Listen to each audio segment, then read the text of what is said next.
Hey guys, welcome back to another video. Today I'm going to be taking you through how I make some extra cash while playing The Sims 4. We're going to be using Curseforge to do the uploading. We're going to be using The Sims 4 obviously, and also Canva to make our thumbnail. This is the room we're going to be uploading today. So the first thing you need to do is take some screenshots of your room and also note down any CC that you've used so you've got a note of that later on. I personally like to take my screenshots using the free cam mode, but you can do that however you like. The next thing we need to do is save our room. So you just want to click on the floor to get it to bring up these arrows, and it's highlighted in white. That's really important.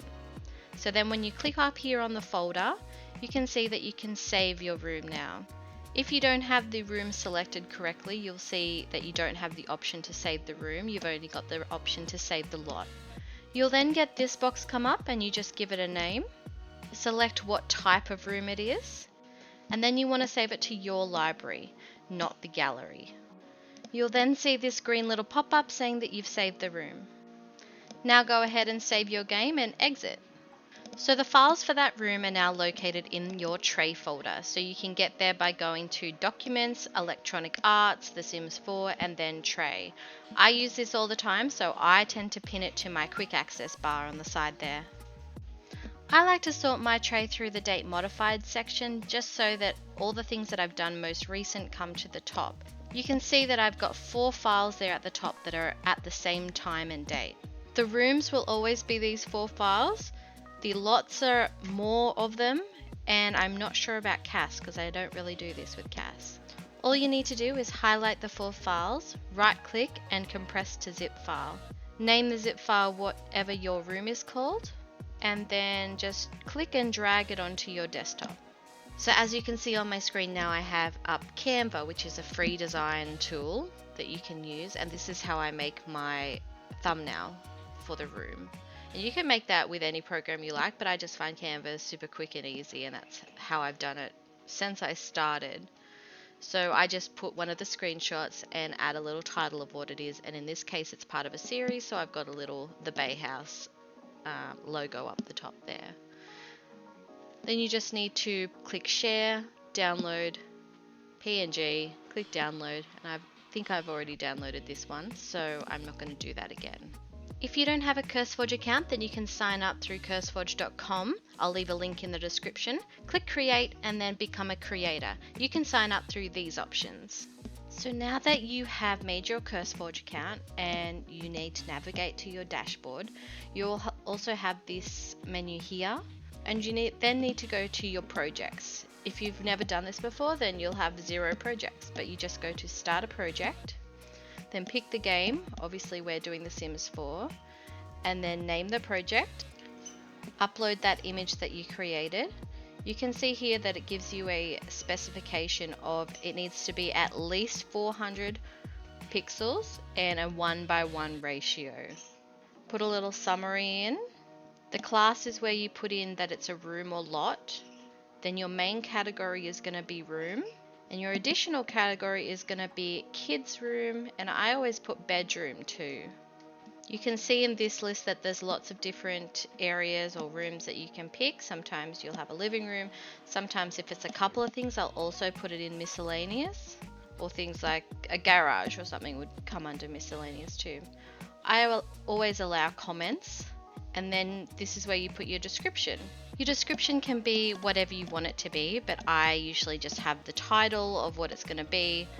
This part here, this first part, I generally have it catered to whatever room I'm uploading. And then this bottom part, I have here just little things like how the CC is downloaded differently if you use the Curseforge desktop app. Also, how to download the room from the gallery once you've actually downloaded it from Curseforge.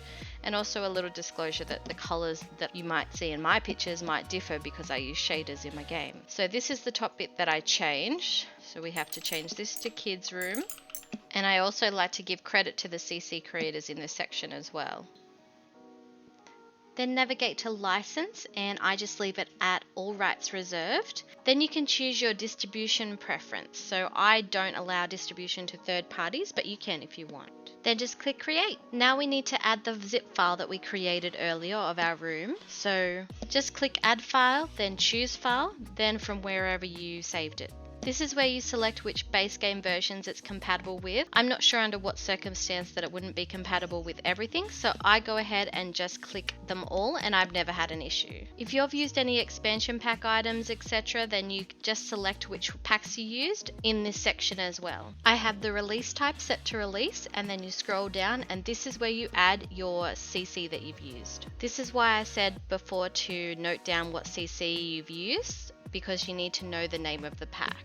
There are a few dependency type, but I choose required dependency so that whenever someone downloads my room, all the required CC is downloaded with it. Click upload file, and then you'll see that it's processing. That will change to under review and then approved. Now we can upload our images, so just navigate to where you saved them and then drag and drop them in. I'm not sure why this happens, but sometimes you get duplicates, so just delete the duplicates and then give your pictures a title, and you can click this featured image, which I do now too, and I'll show you why in a minute. At this stage, I just make sure all my images are there and have a title. So this is your featured images, and it comes up in your description, but just before all the writing. I think it's a really nice addition. So you're probably wondering, well, how do I actually make money? When people download your projects, you get points, and those points you can then redeem for gift cards or even PayPal, which I use. It's not one download per point, but it is pretty good. And you can see 100 points equals $5, 1,000 points equals $50, 5,000 points equals $250, and 10,000 points equals $500. Curseforge pays out at the beginning of every month, so I generally let my points accumulate for an entire month and then check out right at the end of the month, so I get the payout the next week or whatever. And that is it, guys. That's how you can make some extra cash while playing The Sims 4. Thank you so much for watching. If you found this video helpful, please give it a thumbs up and subscribe for more content. I appreciate you all for being here. See you next time. Bye.